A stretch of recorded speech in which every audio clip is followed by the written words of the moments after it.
என்னை வாழ வைத்துக் கொண்டிருக்கிற தமிழையும் அவையத்து முந்தியிருக்க செய்த தந்தை திரு தமிழ்வாணன் அவர்களையும் இந்த அவையை வணங்கி என்னுடைய உரையை ஆரம்பம் செய்கின்றேன்.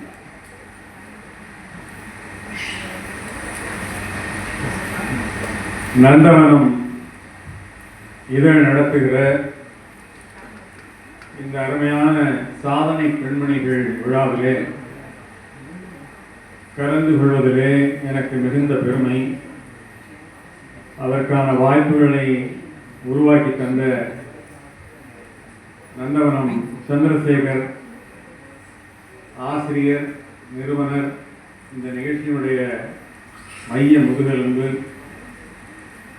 அவர்களுக்கும், சாதிக் பாட்சி ஆட்சி அமர்ந்திருக்கிற திருமதி சுகுமார் அவர்களே, அனைத்து அன்பு நெஞ்சங்களே, அனைவருக்கும் வணக்கம். என்னுடைய ஸ்மார்ட் வாட்ச் இன்னைக்கு நான் கட்டல. என்னுடைய ஸ்மார்ட் வாட்சில் தினமும் 10,000 ஸ்டெப்பு நான் அச்சீவ் பண்ணேன். அது எனக்கு ஒரு கப்பு காமிக்கும். வாங்காத நாள் குறைவு. இன்னைக்கு நேர ரயில் நிலையத்திலேருந்து நேரம் இங்கே உட்கார்ந்துட்டேன்னு பார்த்தேன். இன்னைக்கு 10,000 ஸ்டெப்பு கிட்டத்தட்ட நெருங்கி இருக்குன்னு நினைக்கிறேன். சந்திரசேகர் ஏற்றி இறக்கிறதுல 10,000 ஸ்டெப்பு அநேகமாக வந்துடும் நான் நம்புகிறேன். அதுக்காக அவருக்கு நான் நன்றி சொல்ல கடமைப்பட்டிருக்கேன். நான் உங்கள் இடத்துல 4 கரவொலிகளை கேட்டு பெறலாம் என்று கருதுகிறேன். அதெல்லாம் நீங்கள் நல்லா பேசுங்க, நாங்கள் கரவொலி தரோம். அதெல்லாம் கேட்டு பெறுவது நல்லா இல்லையா நீங்கள் கேட்குறது? மெட்ராஸ் பாஷையில் சொன்னால் ரொம்ப போங்காக்கிட்ட அப்படி என்ன நீங்கள் நினைக்கலாம். நான் கேட்கக்கூடிய கரவொலி எனக்காக அல்ல. இப்படி ஒரு பெண்கள் தினத்தை நடத்த முடியும் என்று சாதித்து காட்டி இருக்கிற சந்திரசேகர் அவர்களுக்கு முதலில் கரவொலி. அவர் பிலாந்திரபிஸ்ட், அள்ளி கொடுப்பாரு.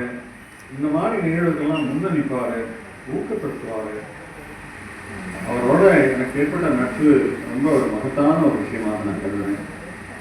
இங்கே நான் பெற்ற நட்புகளில் ஒரு சிறந்த நட்பாக விஸ்வா நாராயணன் தான் நினைக்கிறேன். ஒரு முதல் சந்திப்பிலேயே ஒரு பாடி லாங்குவேஜில் தொட்டு பேசுகிறாரு. அது எனக்கு அந்த பாடி லாங்குவேஜ் நிறைய விஷயத்தை எனக்கு சொல்ல ஆரம்பிச்சது. தங்கமயில் என்ன குரோத், அதாவது ஒரு தமிழ் நிறுவனம் டாட்டாவுக்கு அடுத்தபடியாக இன்னைக்கு தங்கமயில் தான் நிற்கிறாங்க. அவ்வளோ பெரிய உயரத்தை ஒரு தமிழ் நிறுவனம் தொற்றுக்குன்னா பெருமைப்படணும். ஒவ்வொரு தமிழும் பெருமைப்படணும். அதுக்கு காரணமாக இருந்திருக்காரு. எப்படி சார் அவங்க ரைடிங் இன் 2 ஹார்ஸஸ் கேட்டேன். ரோட்லையும் பயணிக்கிறீங்க, இதுலையும் பயணிக்கிறீங்க. ரோட்டை அப்படியே அப்சர்வ் பண்ணி உள்ளுக்குள்ள இழுத்துருவேன், விடவே விடாதுன்னா இல்லை அதையும் நான் பார்த்துக்கிறேன்னு சொல்றாரு. நல்ல டைம் மேனேஜ்மெண்ட். அவர்கிட்ட நான் ஏதாவது கற்றுக்கலான்னு நான் பார்க்குறேன். நான் என்னுடைய சொல்ல வந்தது யார் மத்தியிலே பாராட்டு பெறுகிறோம் அப்படிங்கிறது ரொம்ப முக்கியம். ஒருத்தர் படுகிற அவமானம், ஒருத்தர் படுகிற பெருமை எங்க பெருசா ஆகும் நிறையும்னா, ஒரு உதாரணம் சொல்றேன். ஒரு குழந்தை சுற்றி ஓடி ஆடி விளையாடிட்டு ரொம்ப சொரசொரப்பான தர திடீர்னு கீழே விழுந்துருக்கு, செப்பு தப்பி கீழே விழுந்துருக்கு. உடனே அதனுடைய முழங்கால் தேஞ்சு ஒரு சொட்டு ரத்தம் வருது.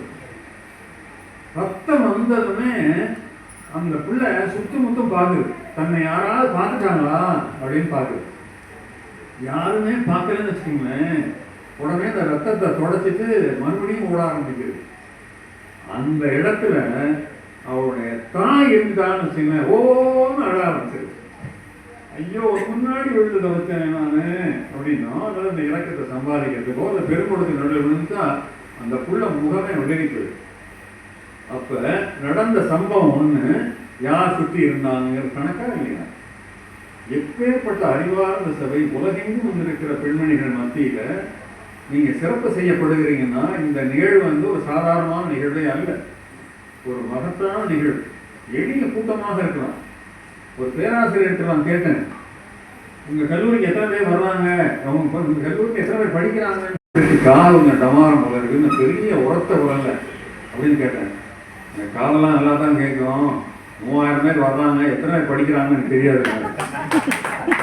நமக்கு உணர்வால மயில்கள் தேவை, காக்கைகள் தேவை இல்லை. இங்கே உணர்வால மயில் மயங்கி உட்கார்ந்துருக்காங்க.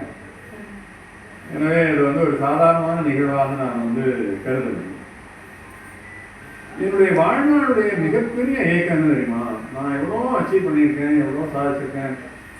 நான் ஒரு எழுத்தாளர்கள், நான் மிகப்பெரிய செல்வந்தன். அதெல்லாம் இங்கே வந்து சொல்லி நான் பெருமைப்பட்டு விரும்பலை.